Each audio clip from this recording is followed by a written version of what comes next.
Hi, I'm Greg Campbell with Fortis Pilates. Today I'm going to show you how to attach some extra eye hooks onto one of our aluminum studio reformers. So this would only apply to our aluminum studio reformers that have the towers on them. You'll see this machine has tower mounts on it, so we can add the tower. And one of the things that some clients like is to have a connection point that's much lower for the push-through bar. And so we can do that. We have a nice wood piece here. We can mount an extra eye hook on this if we want, and that'll give you that lower connection point. So all you're going to need from that is a drill bit, a 7/32 drill bit, either an Allen key or a wrench of the appropriate size, and then the hardware, which is essentially consists of the extra eye hook and a washer and a nut for that eye hook. So pretty simple.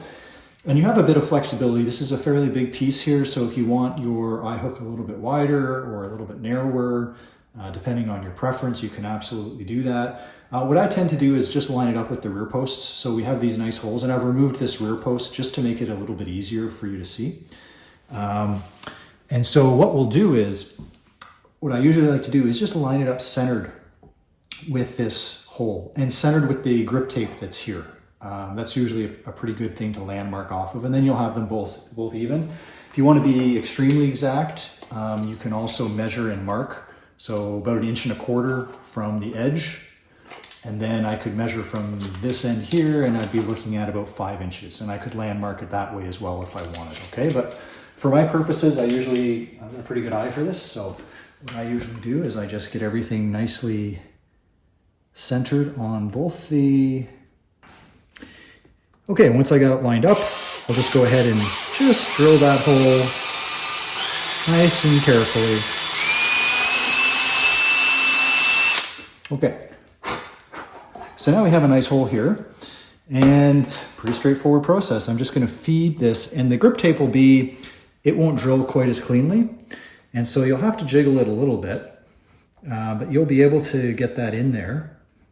Boy, that's really tight. There we go. Okay, so now and if you drill this hole a little bit bigger, you won't have to do this, but at 7/32, I can just kind of screw the eye hook into the hole that I've drilled because it's nice and tight.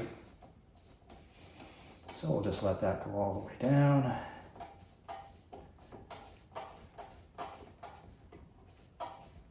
Okay, and I'll get that all the way down so it's nice and flush, and also in the orientation that I want for connecting it. So I'm actually going to have it straight front and back for me.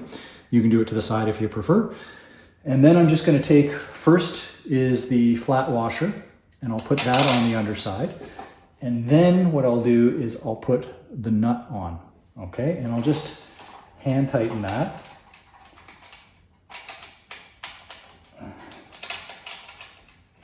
There we go.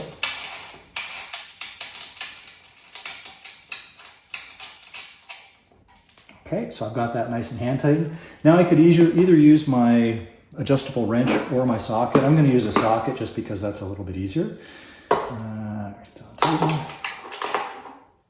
There we go. Okay. So I just snug that. I don't need to over tighten it, but I want it nice and snug. And I kind of hold the eye hook as I tighten from the bottom just to keep it from turning, because I want to keep it lined up where I want it. And once I have that snugged up, basically all set now. So I've got this nice anchor point now that I can use, and I would just go ahead and repeat the exact same process on the other side for the other eye hook, and I've got my 2 lower eye hooks now.